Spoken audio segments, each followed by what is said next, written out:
Itu Kuala Lumpurnya di kota apa di mana itu? di kota. Oh di kota Kuala Lumpurnya. Sudah lama tinggal di Malaysia. Dari kecil. Oh dari kecil. Ya, saya aslinya lahirnya di Sabah, habis itu Pindah ke ikut anak Kuala Lumpur. Awalnya tinggalnya di Sabah. Berarti belum lama ini saya ke Sabah, ke Malaysia tahu? dari YouTube. Ya, ya.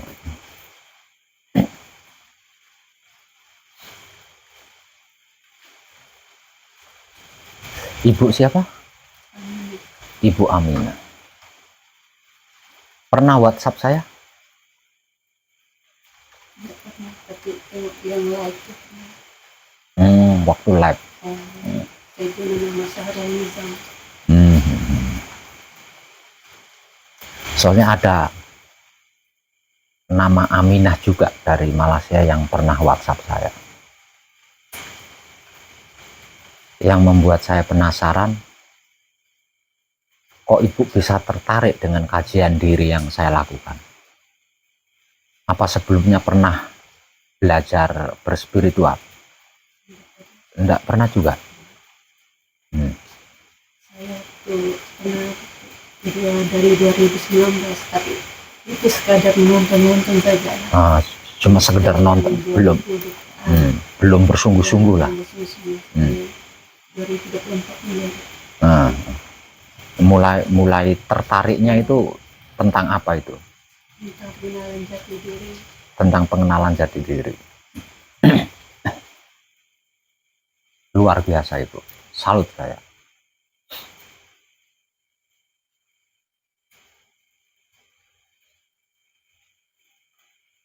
Seorang perempuan ya, perempuan seusia ini dari Malaysia.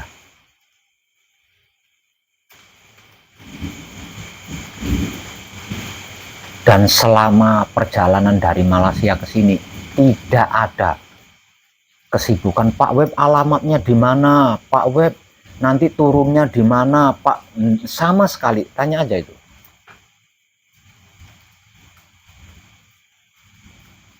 Seorang perempuan loh, seusia ini dari Malaysia, bisa sampai di sini tanpa sibuk bertanya sama saya. Kenapa bisa seperti itu? Karena videonya lengkap gitu loh. Videonya itu lengkap. Jadi apapun dan bagaimanapun tentang saya itu bisa diketahui dari video itu. Ini wong edan bagu ini sampai lahirnya hari apa itu bisa diketahui di situ, apalagi alamatnya sampai hari lahir. Kalau bahasa Jawanya weton, konon katanya keramat ya, rahasia. Itu saya pamerkan di YouTube. Kurang apa. Nah ini buktinya ini. Seorang perempuan seusia ini dari Malaysia bisa sampai di pesanggeran tanpa bertanya sedikit pun kepada saya. Dan pastinya sudah praktek di rumah ibu ya. Coba lihat. Kok bisa tahu? Kok yo langsung sebelum ke sini kok yo praktek dulu di rumah? Ini karena apa? Karena menyimak video-video pencerahannya dengan baik. Jadi paham. Ngerti apa arti maksudnya, kemana arah tujuannya, bisa tahu alamatnya di mana, ini orang usianya berapa, hari lahirnya hari apa, ulang tahunnya, itu komplit, videonya itu komplit semua, nggak ada yang nggak ada di situ. Ya bukan cuma ibu ini saja sih, ada banyak yang lain-lain itu dari Padang, lebih sepuh lagi yang dari Padang itu, lebih sepuh lagi. Ada yang dari mana itu, lupa, ada banyak lah perempuan loh itu. Nah, kalau orang Jawa, bukan orang Indonesia loh ya, orang Jawa Ini yang paling repot itu saya menghadapi orang Jawa. Baru nonton satu video aja udah sewibuknya. Itu masih nonton loh, nonton satu video itu udah sibuk. Makanya paling banyak sering ditipu, dibohongi kan orang-orang Jawa. Karena gampang tertarik, gampang percaya. Nanti kalau sudah tertipu, lapor polisi, padahal salahnya sendiri. Kalau sudah tertipu, marah. Kalau sudah tertipu, dibohongi, lapor polisi. Ya sibuk sendiri. Itu loh orang Jawa.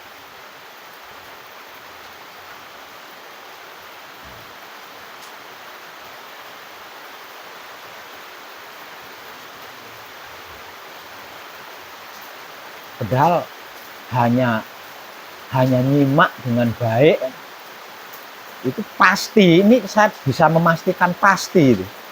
Pasti ngerti, pasti paham, pasti tahu. Hanya dengan menyimak.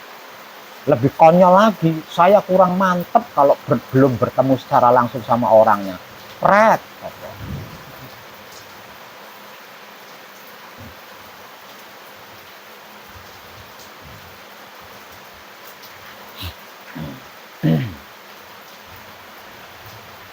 Saya salut sama panjenengan itu. Nanti kalau panjenengan sudah selesai, saya perkenalkan sama Ibu Yati di Kuala Lumpur ya. Karena di sana saya menyerahkan semua kadang di Kuala Lumpur itu sama beliau, sama Ibu Yati.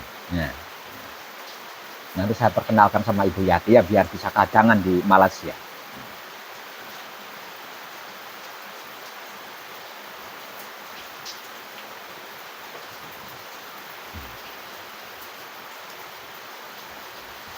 Yang lain maju sini, ini kan sedang hujan, jadi jenengan belum tentu bisa mendengar suara saya dengan jelas kalau jauh, supaya saya juga tidak terlalu berteriak. Maju lagi sini.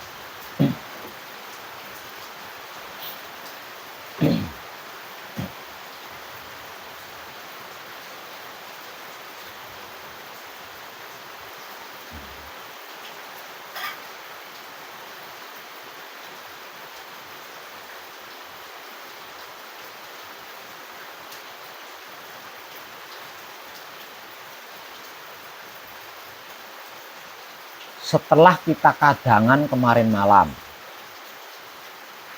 benar, sudah ngerti, sudah paham, sudah tahu tentang diam. Bener loh ini ya, tentang diam sudah paham kan, sudah ngerti kan. Satu itu. Yang kedua,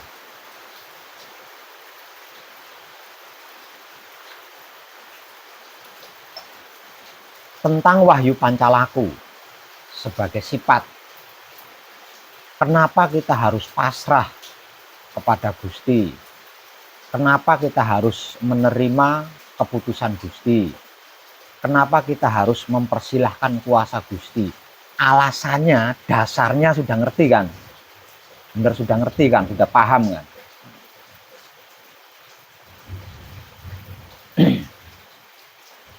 Kalau benar-benar sudah mengerti, sudah paham, sudah tahu, saya tidak akan mengulang.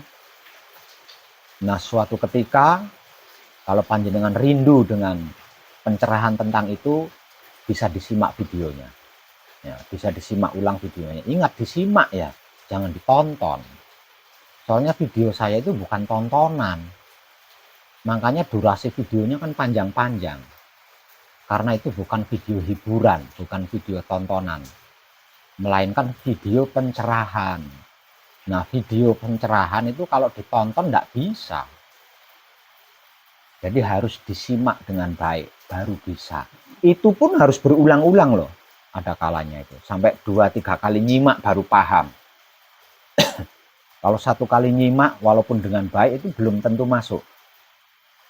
Karena bergantung pada kadar kesadaran kita ketika menyimak. Sebab apapun yang keluar dari mulut saya ketika sedang kekadangan itu bukan rancangan. Ya, itu bukan rancangan. Saya hanya mengikuti apa yang digerakkan oleh hidup saya. Jadi saya nggak ngerancang. Makanya kalau kadar kesadarannya rendah itu susah menerimanya, itu susah kalau kadar kesadarannya rendah.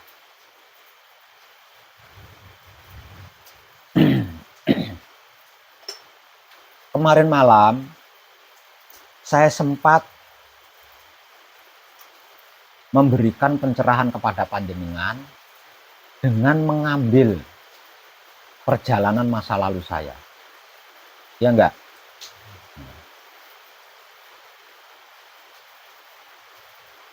Dan ternyata ketika saya membicarakan perjalanan masa lalu saya, itu suaranya tidak terekam. Itu suaranya tidak terekam. Dikarenakan bukan karena baterai mikrofonnya yang habis, bukan.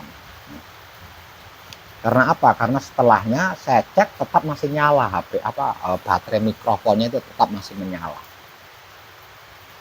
Namun dalam kenyataannya ketika terpakai kan mati, ya, mati, dan saya enggak memperhatikan kan masih hidup apa enggak mikrofonnya, sehingga suaranya tidak terekam. Jadi videonya itu bisu.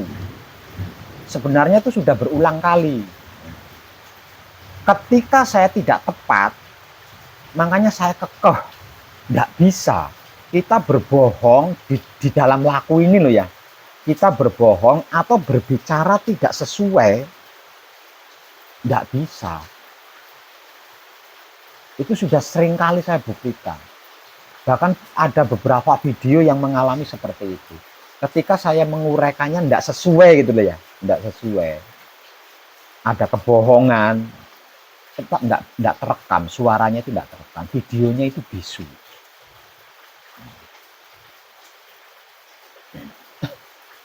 Nah, karena saya sudah terlanjur menyampaikannya kepada panjenengan, malam ini saya akan mengulang lagi bagian itu, di bagian yang suaranya tidak terekam itu tadi, untuk melengkapi video yang ada.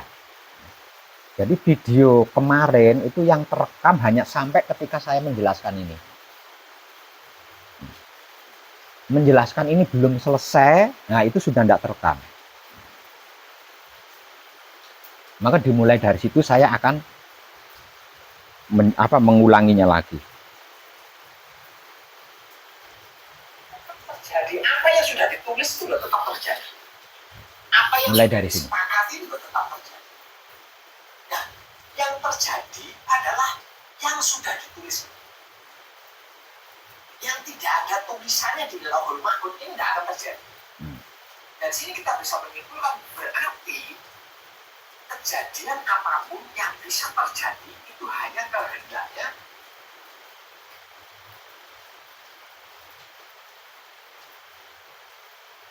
jadi sekono-kono lah. Apapun saya melakukan tidak akan terjadi. Namun yang terjadi itu adalah kehendaknya.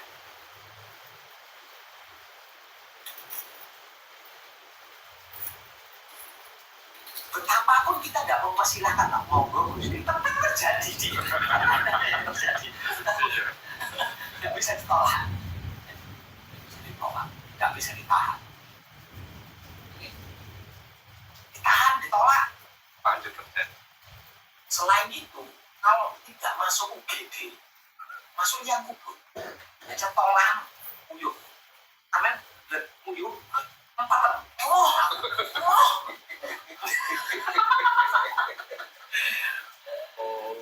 ya ya. Lah orang mbok manggane rogo mlebu instalasi gawat darurat gagalin ono mlebu mata. Sudah nggak ada suaranya. Maka 1,5 jam lebih. Waktunya itu 1,5 jam lebih. Ini hanya 1 jam lebih saja yang terekam. Selebihnya nggak ada.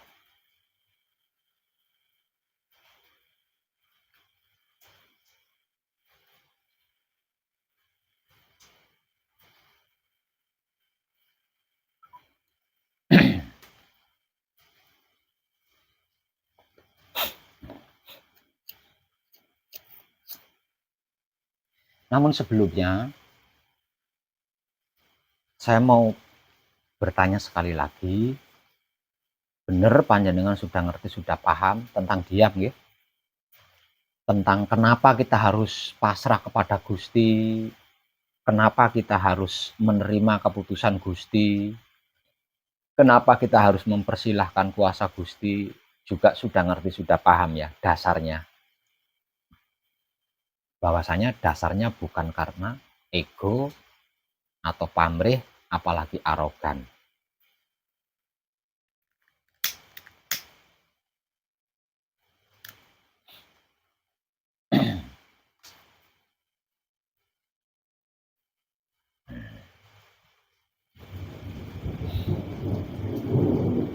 Kalau kita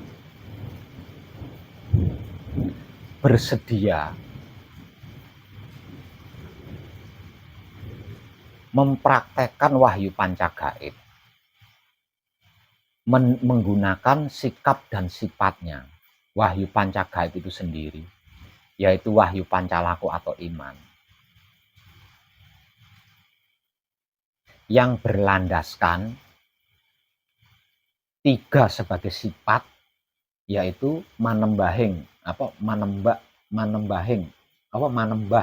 pasrah kepada Gusti, menerima keputusan Gusti, dan mempersilahkan kuasa Gusti.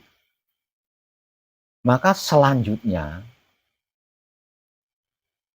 di luar patrap samadhi, kita itu akan menerima anugerah. Lah, anugerah ini akan menjadi mujizat di dalam laku kita, sehingga kita bisa merasakan kenyataan Gusti. Lah, yang dibutuhkan atau yang diinginkan atau yang diperlukan oleh seorang pelaku spiritual kan merasakan kenyataan Gusti ini.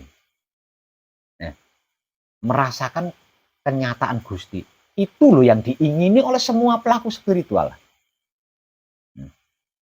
Bukan tentang Gusti itu apa, bagaimana, adanya di mana, sedang apa, itu bukan itunya. Tapi tentang bisa merasakan kenyataan Gusti. Itu yang diinginkan oleh semua pelaku spiritual. Karena apa? Karena kalau kita bisa merasakan kenyataan Gusti, ini pasti kita ngerti, kita paham, kita tahu yang dimaksud Tuhan itu apa, adanya di mana, sedang apa. Itu pasti ngerti, paham, tahu. Nah, kalau sudah ngerti, paham, tahu, ya berarti kenal sama Gusti itu. Berarti kan kenal sama Gusti itu. Dan baginya Gusti itu sudah nggak gaib lagi. Melainkan sebuah kenyataan, realita. Bukan gaib lagi. Nah, kalau baginya Tuhan itu sudah tidak gaib, jadi tinggal bergantung dirinya kan, mau ngapain gitu. Apa mau meluk Tuhan, mau nyium Tuhan, atau mau bagaimana? Kalau sudah seperti itu.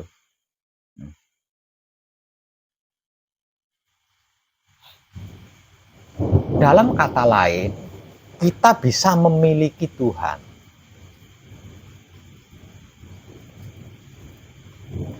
Makhluk yang bisa memiliki Tuhan, makhluk yang punya Tuhan, yo, apa sih yang tidak bisa dia lakukan itu apa sih? Lawang yang dimaksud Tuhan itu maha segalanya. Yang dimaksud Tuhan itu adalah maha kuasa di atas segala yang kuasa. Nah, kalau sampai memiliki Tuhan, mempunyai Tuhan, apa yang tidak bisa dia lakukan?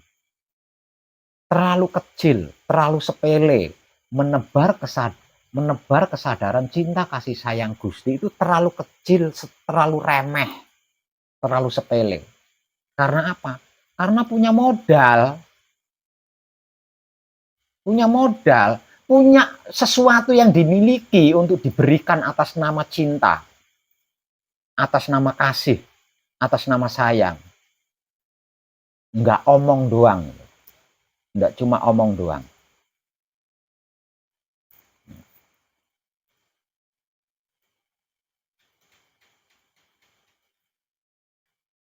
Dari sini kita bisa mengambil kesimpulan, kalau kita berhasil memiliki Tuhan, berhasil mempunyai Tuhan, tidak ada suatu masalah pun yang tidak bisa diselesaikan, yang tidak bisa disempurnakan, yang tidak bisa diselamatkan.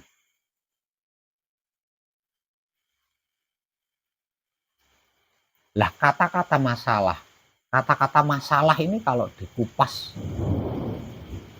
kan banyak ya.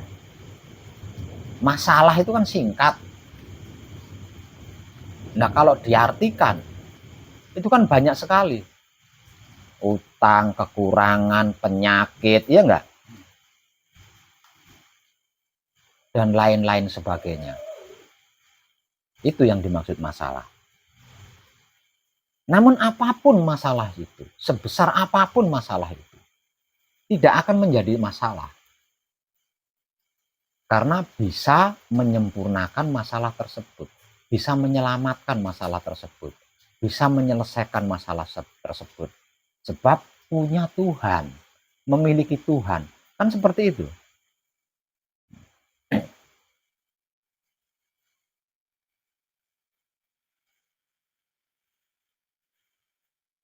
Lah, untuk bisa mempunyai Tuhan, untuk bisa memiliki Tuhan, syaratnya cuma diam. Nah, tidak ada yang tidak mampu itu. Lah wong cuma diam kok. Kecuali angkat barbel 1 ton ya, banyak nggak bisa kan. Wong cuma diam kok. Kecuali syaratnya nggak makan 1 tahun. Mungkin ada yang nggak mampu kan. Ada yang nggak bisa. Atau mungkin syaratnya semua keluargamu harus kau tinggalkan. Mungkin banyak yang nggak bisa. Atau mungkin syaratnya harus keliling dunia dulu. Mungkin banyak yang nggak bisa. Lah syaratnya cuma diam. Alasan apa yang membuat kita ngomong nggak bisa itu apa alasannya? Dasarnya apa? Lah cuma diam. Atau mungkin syaratnya pakai uang sekian juta. Banyak yang nggak bisa. Ini syaratnya cuma diam. Syaratnya cuma diam. Nggak pakai uang, nggak pakai puasa, nggak pakai tirakat, nggak pakai bertapa, nggak pakai harta benda, nggak meninggalkan semuanya, nggak mengorbankan semuanya, cuma diam. Dan diamnya atas dasar pasrah kepada Gusti. Alasannya menerima keputusan Gusti. Alasannya mempersilahkan kuasa Gusti. Alasannya seperti yang sudah kita kadangkan kemarin malam. Hanya dengan itu kita bisa mempunyai Tuhan, kita bisa memiliki Tuhan. Dengan memiliki Tuhan, dengan mempunyai Tuhan, dalam istilah kata lain manunggal dengan Tuhan, apa yang tidak bisa kita lakukan kalau kita mau? Hanya dengan seperti itu. Enggak ribet kan alasannya. Enggak ribet. Cuma diam. Itu pun dilakukan hanya ketika bersamadi. Bukan ketika kelonan sama istri. Mungkin ya abot diam. Aku kelonan karo bojo. Diamnya hanya samadhi aja ketika samadhi. Di luar patrap samadhi, menikmati rasanya kelakuan diri sendiri menggunakan kesadaran cinta kasih sayang hidup. Artinya nggak diam kan? Di luar patrap samadhi itu nggak diam. Dan diam ini hanya dilakukan ketika bersamadhi saja. Seberapa sih lamanya panjenengan samadhi? Misalkan lamanya panjenengan samadhi 3 jam, berarti diamnya kan cuma 3 jam tok kan? Hanya 3 jam tok. Dan 3 jam panjenengan diam ketika bersamadhi ini akan menjadi penentu selama 24 jam full panjenengan berkehidupan. Nah kalau samadhinya lamanya panjenengan bersamadhi hanya 1 jam, berarti diamnya kan cuma 1 jam tok. Nah, kalau sudah seperti itu, alasan apa yang membuat panjenengan mengatakan sulit? Tidak bisa. Lawang hanya seperti itu.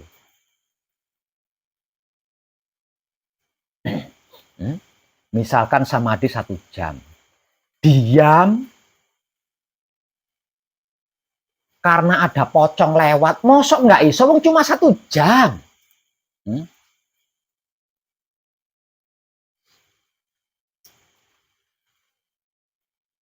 Ada Habib lewat, diam 1 jam, masa nggak bisa?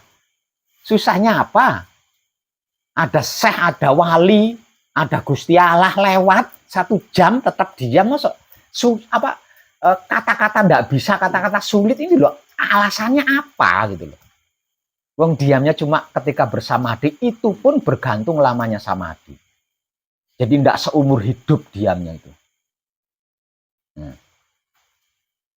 Hanya dengan seperti itu bisa mempunyai Tuhan, bisa memiliki Tuhan, bisa menghaki Tuhan, alias bisa manunggal dengan Tuhan. Nah, kalau sudah mempunyai Tuhan, sudah punya hak atas Tuhan, sudah memiliki Tuhan, sudah manunggal dengan Tuhan, apapun bisa dilakukan kalau mau. Tidak ada yang tidak bisa dilakukan kalau kitanya mau. Nah, kurang apa coba? Wong syaratnya cuma diam. Lah di bagian ini kan kemarin videonya jadi bisu, nggak ada suaranya. Makanya malam ini saya ulang.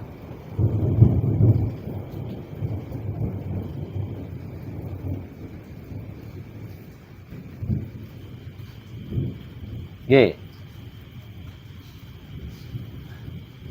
Lalu pertanyaannya,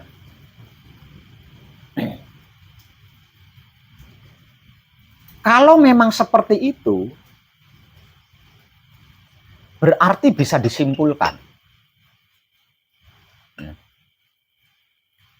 Kalau kenyataannya memang seperti itu, berarti bisa disimpulkan bahwa wong edan bagu mempunyai Tuhan, memiliki Tuhan, manunggal dengan Tuhan.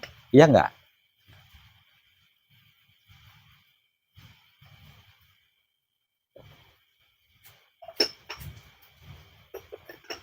Nah, kalau tekniknya semudah itu, kalau caranya semudah itu, kalau prakteknya segampang itu,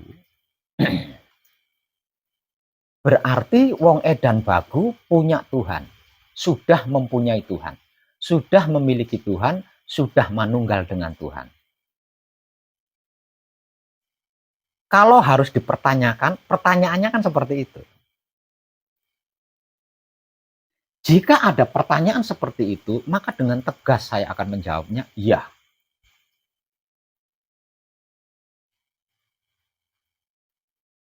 Yang dimaksud Tuhan kurang lebih adalah maha kuasa di atas segala yang kuasa. Itu kurang lebih yang dimaksud Tuhan itu seperti itu loh ya. Kurang lebih yang dimaksud Tuhan adalah maha kuasa di atas segala yang kuasa.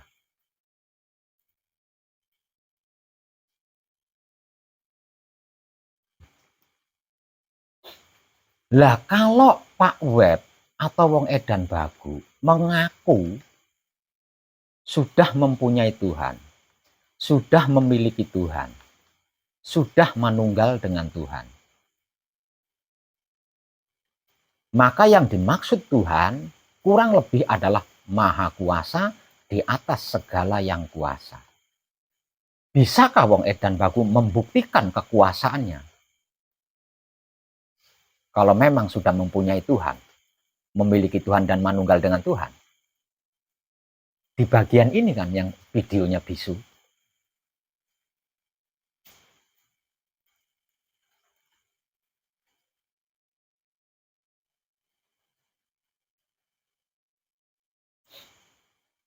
Dan tanpa ragu sedikit pun, saya akan menjawab, tidak kurang-kurangnya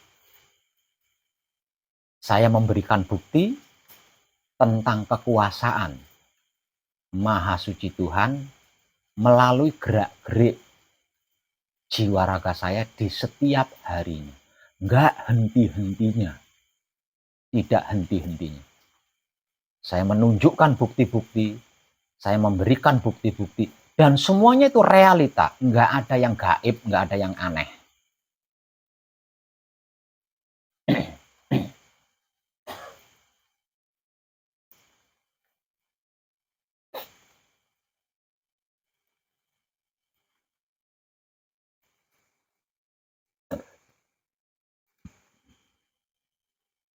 Tentang hal ini, agar supaya saya tidak terjebak, saya tidak masuk ke ranah ego, pamrih, arogan, saya akan menggunakan 2 pertanyaan dari seseorang di luar sana yang jawabannya mengambil dari sejarah perjalanan spiritual kehidupan saya di masa lalu. Dengan begitu, saya tidak terjebak dan saya tidak akan masuk ke dalam ranah ego, pamrih, arogan. Bapaknya panjenengan sikilnya selonjor aja, enggak apa-apa. Ya, supaya lebih nyaman. Ya, gitu.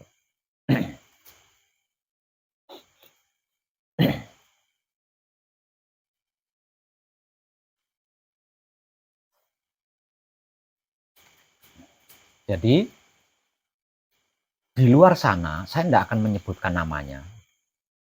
Di luar sana, itu ada seseorang yang memperhatikan saya.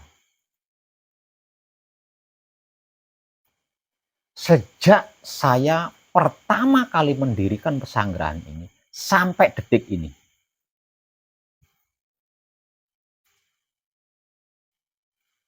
Kurang lebihnya sekitar 6 tahun. Dia memperhatikan saya. Jadi, seluruh video-video pencerahan yang saya upload di YouTube Putra Romo Channel, itu dia menyimaknya semua. Namun, selama itu dia hanya memperhatikan. Bukan belajar, juga tidak praktek. Hanya memperhatikan, hanya mengamati. Sebenarnya wong edan bagu ini siapa sih? Maksudnya apa sih? Karpe apa sih? Maunya apa sih? Dia hanya memperhatikan, mengamati dari jauh melalui video-video yang saya upload di YouTube Putra Romo Channel.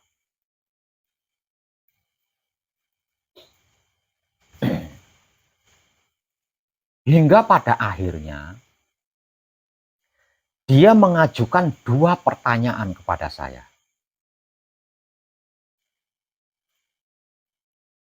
Pertanyaan pertama,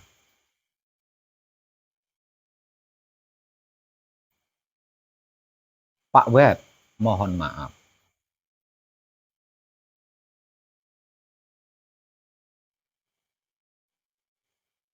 Dengan cara apa?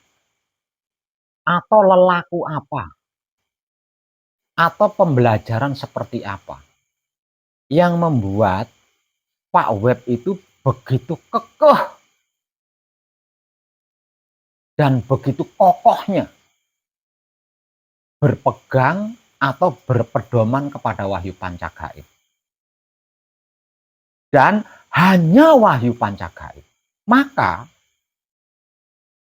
di NKRI, bahkan dunia, itu ada banyak kajian diri. Dan semuanya itu hebat-hebat semua. Kok Pak Web tidak tertarik sama sekali? Hanya Wahyu Pancagaib aja yang diulek-ulek. Selama saya memperhatikan 6 tahun kurang lebih.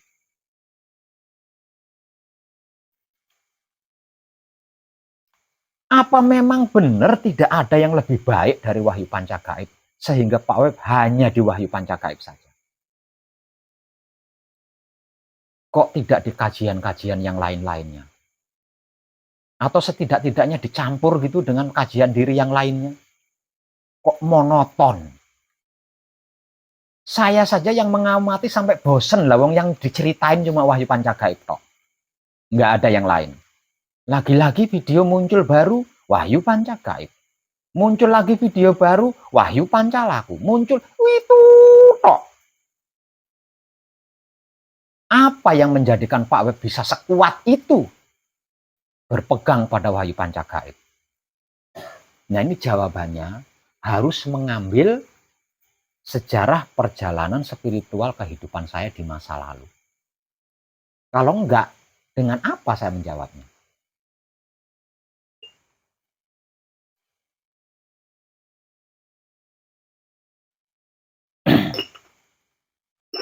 Seperti ini.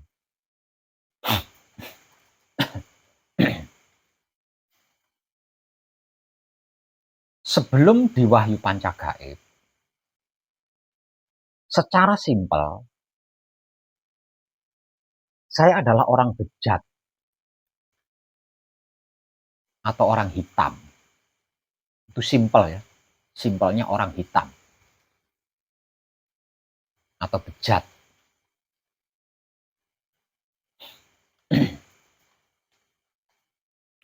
Karena saya adalah satu, mantan kiai. Ini bukan cuma sekedar kiai. Sudah kiai pakai haji lagi. Saya adalah mantan kiai haji.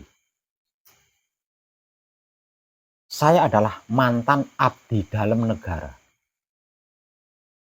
Saya adalah mantan abdi dalam keraton kasultanan.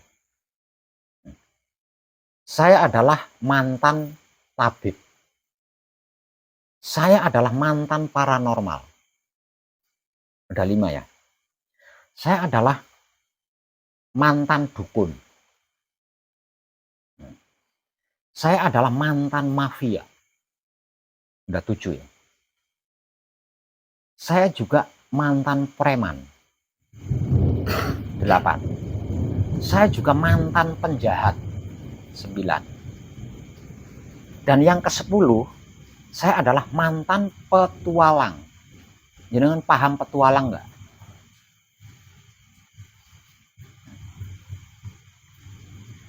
Ke-10 masa lalu ini saya tinggalkan. Bukan karena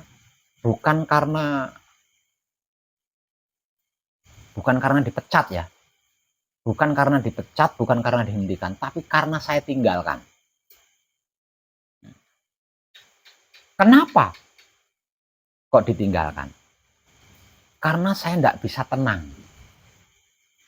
Sedikit pun saya tidak bisa tenang.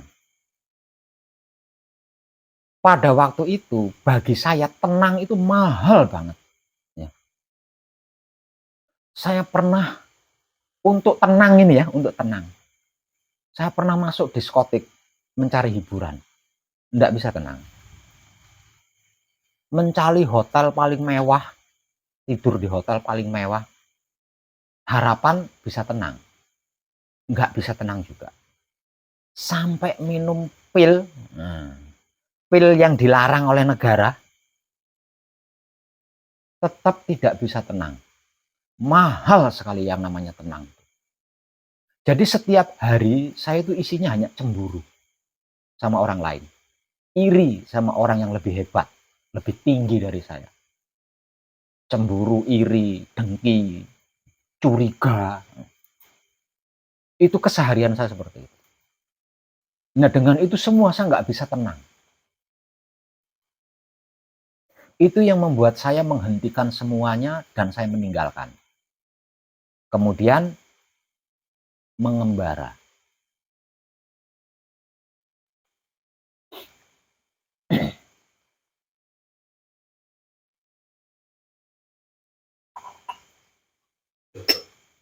Makanya saat-saat ini saya bisa berbicara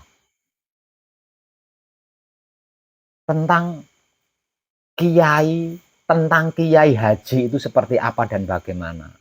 Tentang tabib itu seperti apa dan bagaimana. Tentang paranormal, tentang dukun, tentang abdi negara, tentang abdi. Saya apal semuanya karena saya pernah mengalami.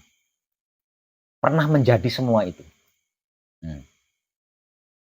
pernah menjadi semua itu.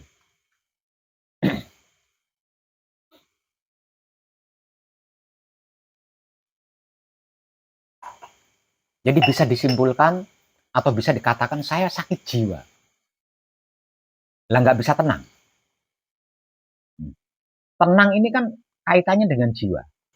Sebab karena itu di dalam kitab Tuhan berfirman dengan kalimat sebagai pengawal, hai jiwa-jiwa yang tenang.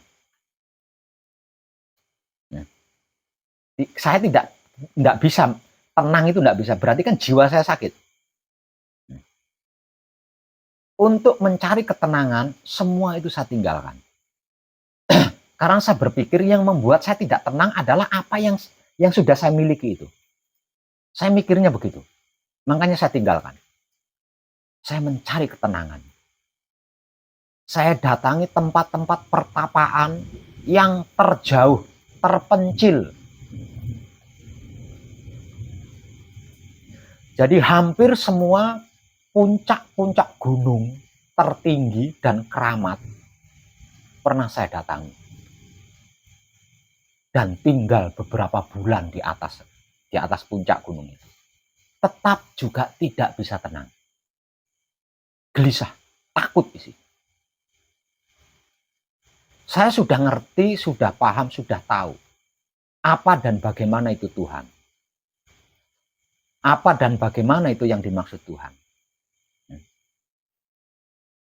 Tapi saya belum pernah melihat Tuhan. Belum pernah bertemu Tuhan. Semakin tidak tenang saya. Bagaimana kalau besok saya mati? Maka saya belum kenal Tuhan. Kalau yang nanya saya itu iblis, bukan Tuhan. Berarti saya tersesat setelah matinya. Semakin saya tidak tenang.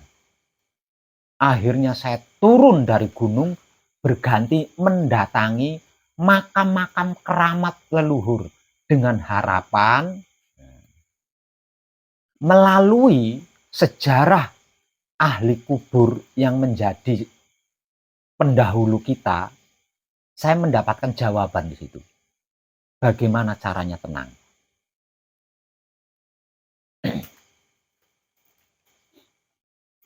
Tetap tidak tenang. Karena kuburan ditanya ya. Iya, jawabnya gimana? Oke. Jawaban untuk mendapatkan ketenangan, penjelasan untuk mendapatkan ketenangan tidak saya dapatkan. Karena yang saya datangi kuburan. Beralih saya mendatangi yang belum dikubur orang-orang. Setiap orang-orang ahli itu menurut saya loh ya, menurut saya orang ahli yang saya datangi, ada yang memberikan aji-aji, japa mantra, ada yang memberikan ayat, ada yang memberikan doa-doa. Tak encep itu. Ini langsung di depan orangnya loh ya. Nggak nunggu mungkur dulu baru saya encep itu. Di depan orangnya. Dikasih japa mantra tak encepi. Saya mantan pendekar. Mbok wenehi ngaji-haji. Ada yang ngasih doa-doa. Saya itu mantan kiai haji. Kamu kasih doa-doa. Doa apa yang saya tidak hafal? Nah, tak guyu tok. Selain tidak tenang, juga tidak mendapatkan apa-apa.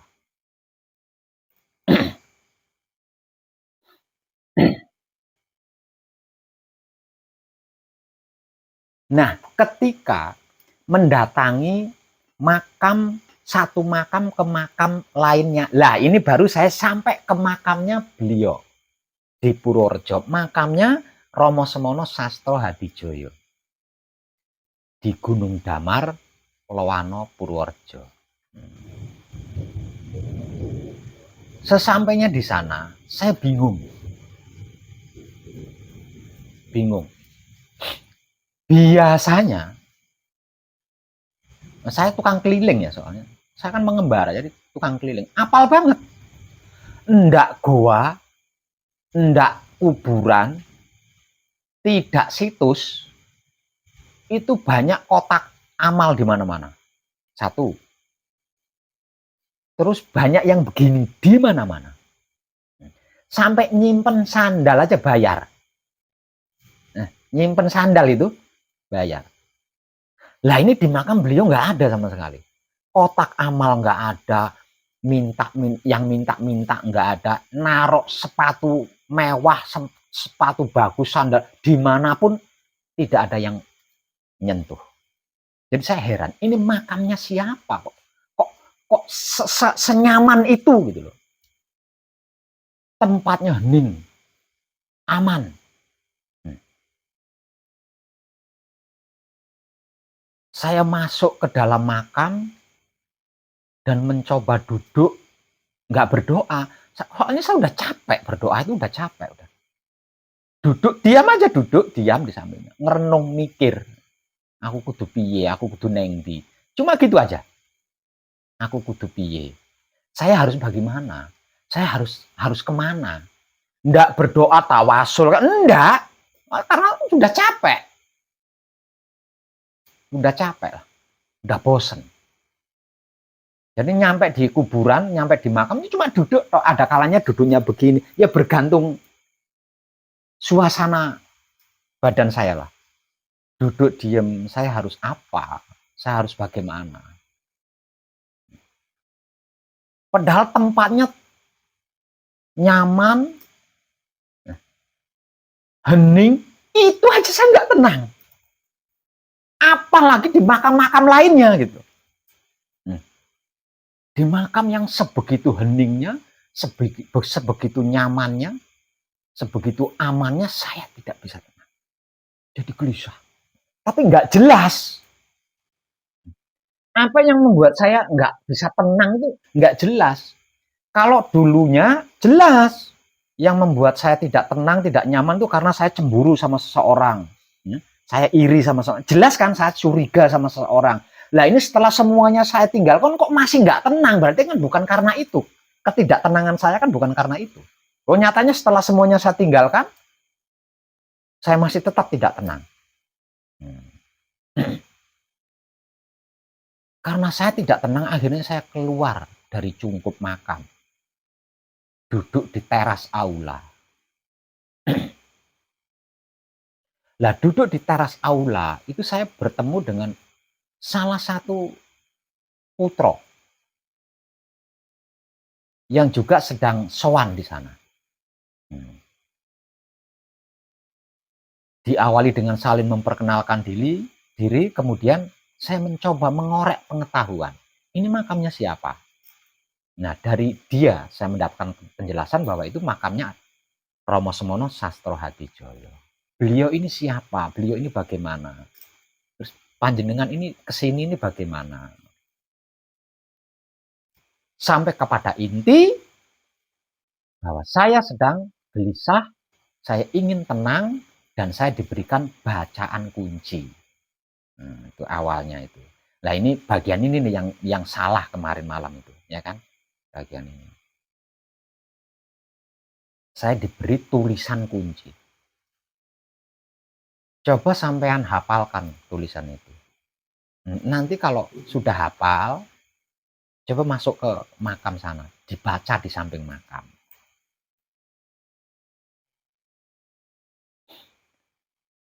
Saya itu, iya ya.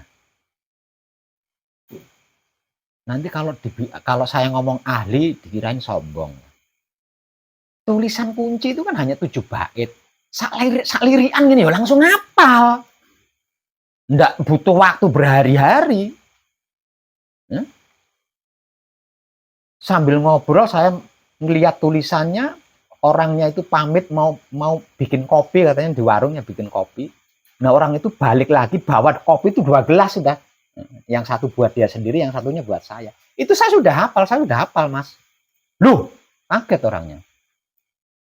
Biasanya orang kalau menghafal ini tuh wah kemijilan dulu ya, katanya dia kemijilan dulu. Jadi maksudnya itu shock gitu loh ya, kayak orang kesurupan itu. Begitu nih. Loh saya nggak ada reaksi apa-apa, langsung sudah hafal saya bilang. Saya sudah hafal mas. Saya diantar ke makam.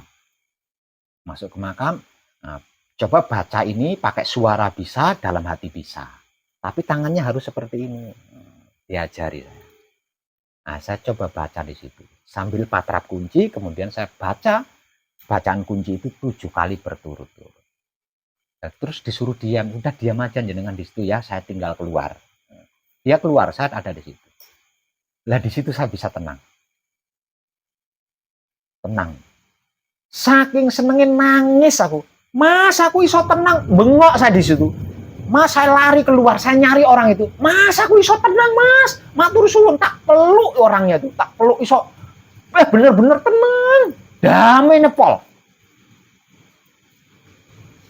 Saking senengnya, saking bahagianya, saya berteriak dari makam itu, lari keluar, nguber Mas itu tadi.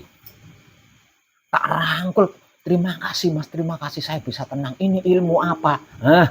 Belum tahu kan ini ilmu apa Mas? Ini puasanya berapa hari Mas? Lalu semua macam-macam kan, saya udah ahli di situ kan. Nebusnya komplit. Enggak Mas, ini enggak pakai puasa, enggak pakai. Saya gunakan itu terus. Saya gunakan.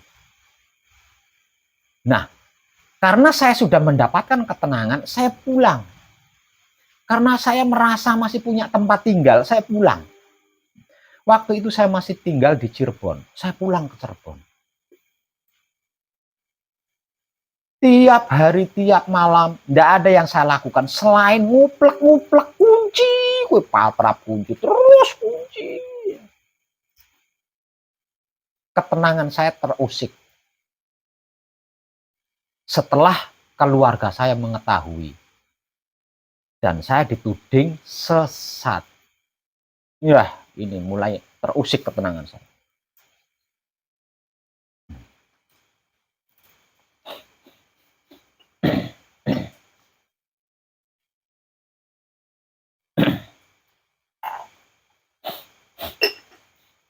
Di dalam berspiritual,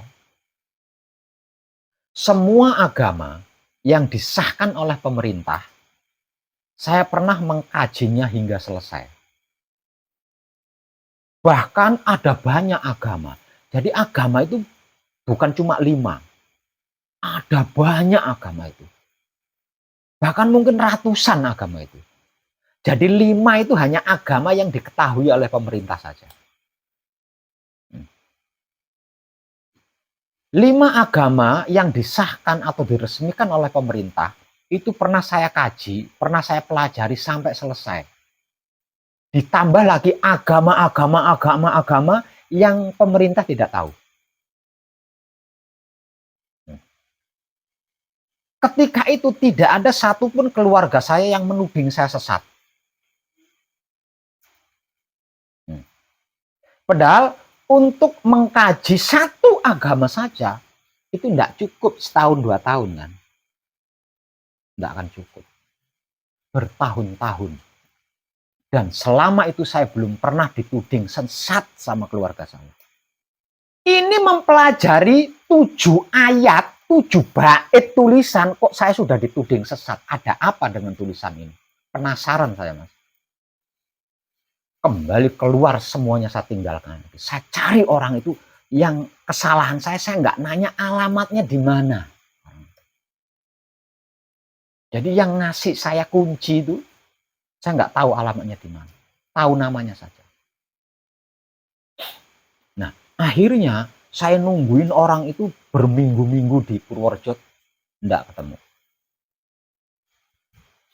Nah, karena sudah berminggu-minggu di Purworejo, tetap tidak bertemu dengan orang tersebut, akhirnya saya memberanikan diri bertanya kepada yang lainnya. Lah ternyata semua yang ada di sana itu Putra Romo, ndak ada yang bukan Putra Romo. Saya nganggapnya cuma orang-orang tertentu saja nganggapnya. Nah kalau tahu seperti itu kan begitu nyampe di sana saya langsung nanya sama yang lainnya kan. Jadi nggak buang-buang waktu.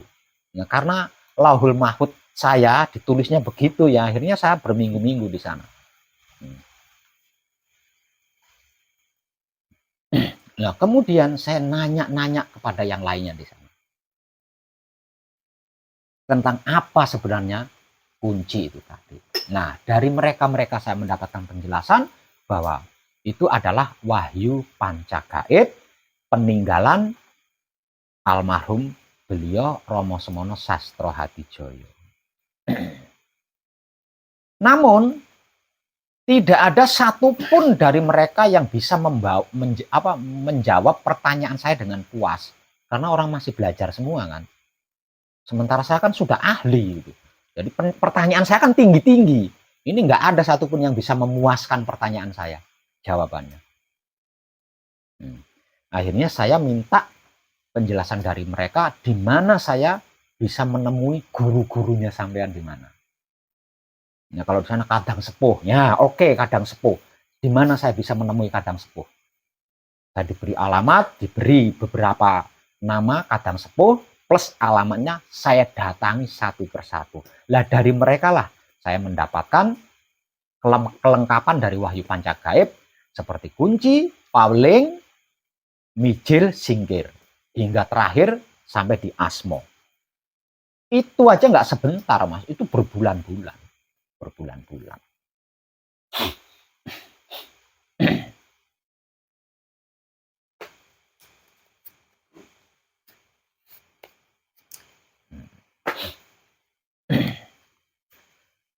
Setelah asmo saya dilungguhkan, pada waktu itu yang melungguhkan asmo sejati saya adalah Gus Dur. Dan pada waktu itu asmo sejati saya adalah Jaka Bambang Kiai Wisanggeni. Kiai Bambang Wisanggeni. Itu yang nglungguhake adalah Gus Dur almarhum.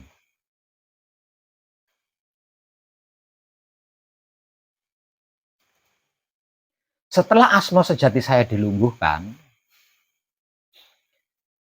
saya mencari tempat yang aman dan nyaman untuk mendalami tentang apa dan bagaimana itu Wahyu Pancagaib secara mendetail.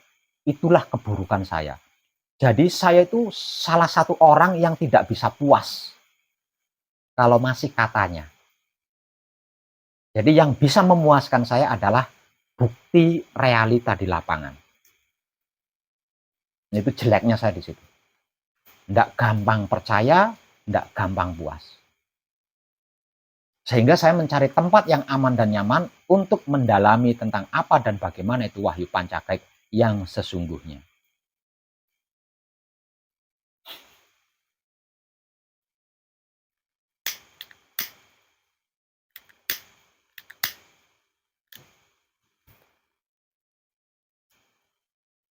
Dan ketika itu saya mengambil posisi di keramatnya Syekh Jambu Karang di puncak Gunung Ardilawet, samping Gunung Slamet, Purbalingga. 90 hari lamanya atau 3 bulan itu saya mendalami Wahyu Pancagaib dengan berbagai macam godaan, termasuk meninggalnya bapak kandung saya. Sampai saya menerima kabar bapak kandung saya kena stroke, menerima kabar lagi bapak saya sedang sekarat, menerima kabar lagi bapak saya mati. Saya tetap bertahan di atas, tidak turun, tidak tergoda, ya, tidak tergoda, tetap di atas.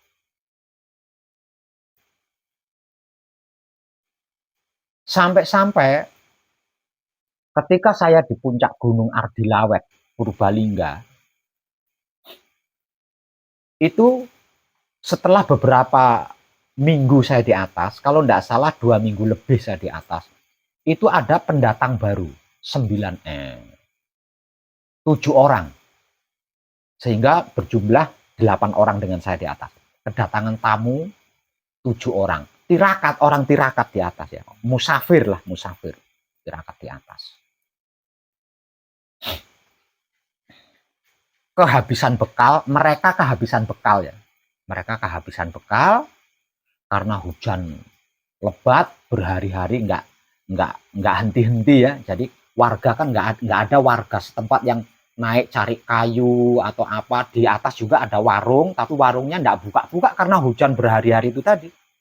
Kehabisan bekal, akhirnya orang 8 termasuk saya itu nyari jamur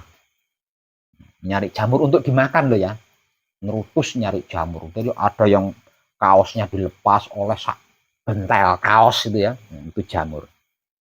Nah jamurnya ini ada yang direbus, ada yang dibakar buat makan itu.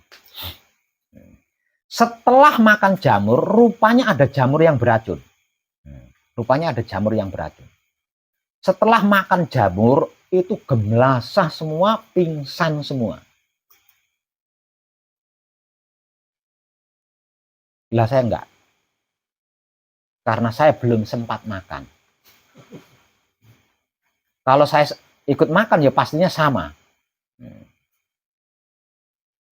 Nah karena lambat tertolong, 7 orang itu mati semua. Matinya di rumah sakit. Geger sampai masuk koran pada waktu itu. Ya. Ada 7 musafir mati itu masuk koran di Gunung Ardilawet. Itu zaman saya.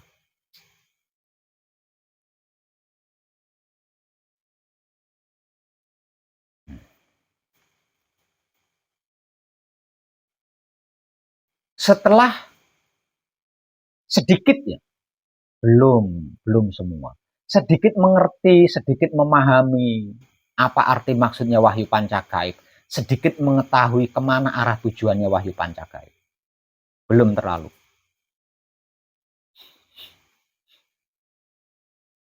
Saya butuh kadangan, butuh lawan bicara, intinya butuh lawan bicara. Karena apa? Karena wahyu pancagaib bukan ilmu kebatinan. Jadi tidak bisa diempet, itu tidak bisa ya. Wahyu pancagaib diempet gitu ya. Apa menerjemahkan wahyu pancagaib itu tapi di dalam dada itu tidak bisa, karena wahyu pancagaib bukan kebatinan. Nah, karena saya mengetahui itu, jadi saya harus turun gunung, mencari lawan bicara.